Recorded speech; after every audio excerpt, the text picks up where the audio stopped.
Cześć, skoro dotarliście do tego momentu, znaczy, że podobały Wam się dwie pierwsze części trylogii wymiany sprzęgła. Jeżeli nie, zapraszam, obejrzyjcie je teraz. No to pierwszym krokiem przy składaniu będzie założenie kapy. Aby to zrobić, najpierw przygotujmy sobie front robót.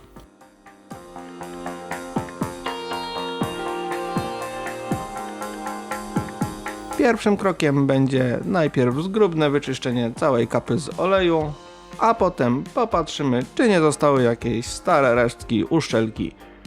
Jest to ważne, żeby ją bardzo dobrze z tej starej uszczelki oczyścić, jeśli trzeba, ponieważ jeżeli tego nie zrobimy, po prostu będzie nam przeciekać.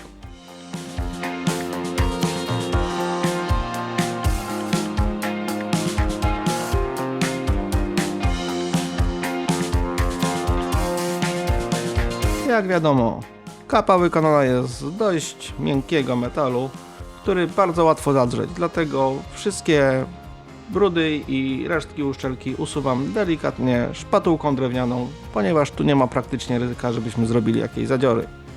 Zobaczmy, jaki będzie tego efekt.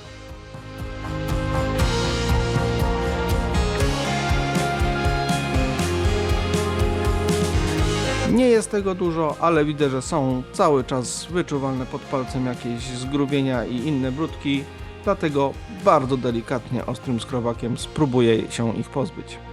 I tu zalecana jest ekstremalna ostrożność, tak aby ostrze było prowadzone równolegle do krawędzi, żeby nie porobić jakichś zacięć czy innego rodzaju zadziorów.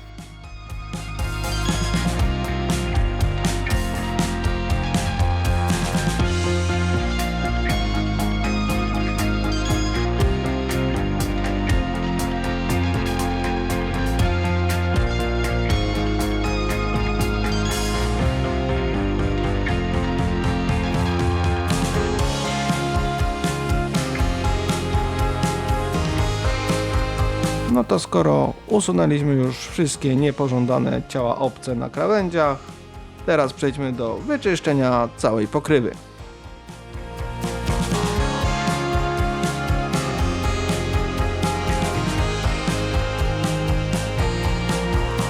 I jeżeli kochacie swój silnik, koniecznie zwróćcie uwagę na uszczelnienie, które znajduje się w pokrywie. Jeżeli wykazuje jakiekolwiek ślady zużycia czy wytarcia, czy jest ryzyko, że zacznie przepuszczać olej, no koniecznie na pewno wymieńcie. Jeżeli nie, można załatwić tak silnik na cacy.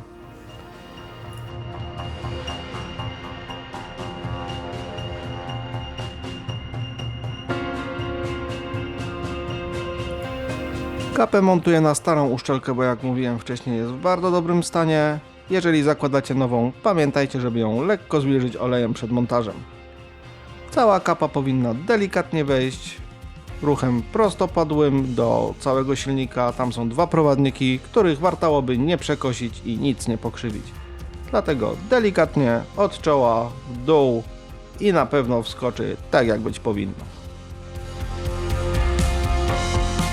Bierzemy nasz magiczny kartonik ze śrubeczkami, każdą jedną śrubkę czyścimy, delikatnie smarujemy klejem do gwintów, tym o średniej wytrzymałości w zupełności wystarczy i przyłapujemy sobie cały element śrubka po śrubce, na razie delikatnie rączką.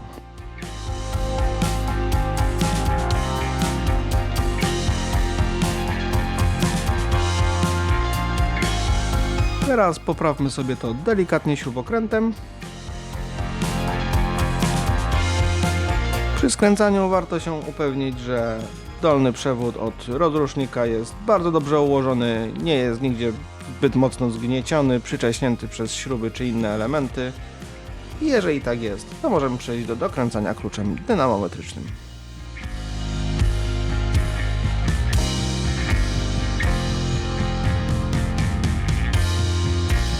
A na koniec przejedziemy się kluczem dynamometrycznym. Klucz powinien być ustawiony na wartość 9 Nm.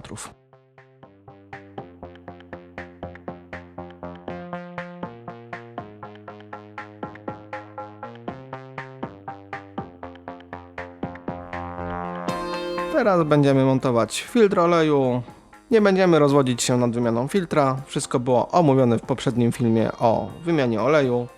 Oczywiście musimy pamiętać o włożeniu filtra odpowiednią stroną do silnika, o sprawdzeniu o-ringa od pokrywy filtra i również skręcamy na klej 9 Nm.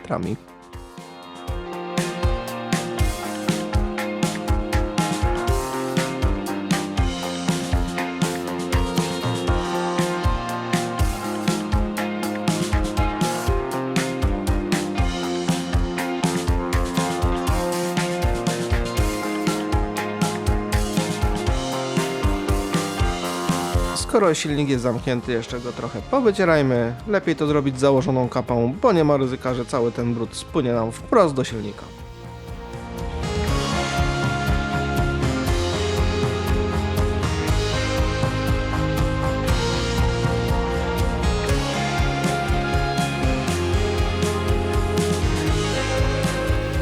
No to montujemy teraz seta. Tak jak to robiliśmy na początku. Śruba na przestrzał. Przekładamy, dokręcamy. Jaką siłą?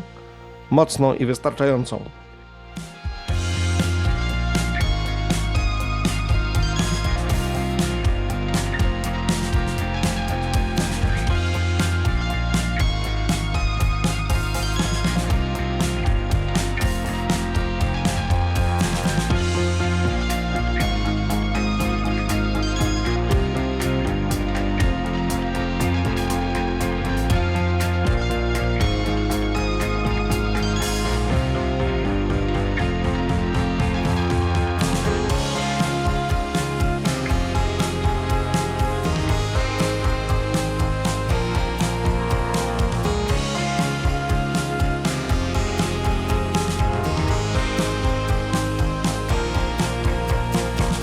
Teraz zabieramy się za drugą nakrętkę seta. Tu zasada dokładnie taka sama jak i w pierwszym. I możemy przejść do montowania tłumika.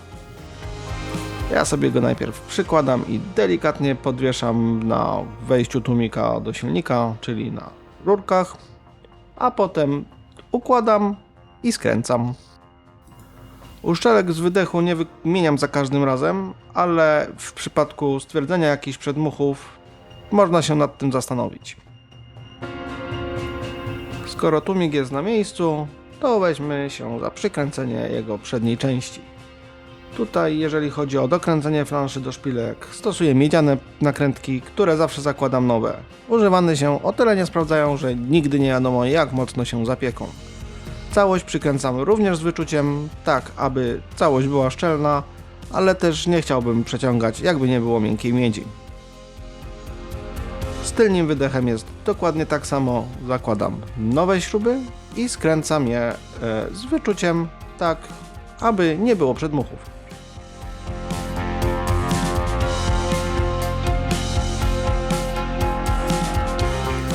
Czas przykręcić seta i tłumik do ramy. Jeżeli macie tłumik złapany śrubą przy stopce, to również jest odpowiedni moment, aby dokręcić ten element. A ja na koniec jeszcze przód dokręcę, bo na początku sobie go troszeczkę za słabo przyłapałem.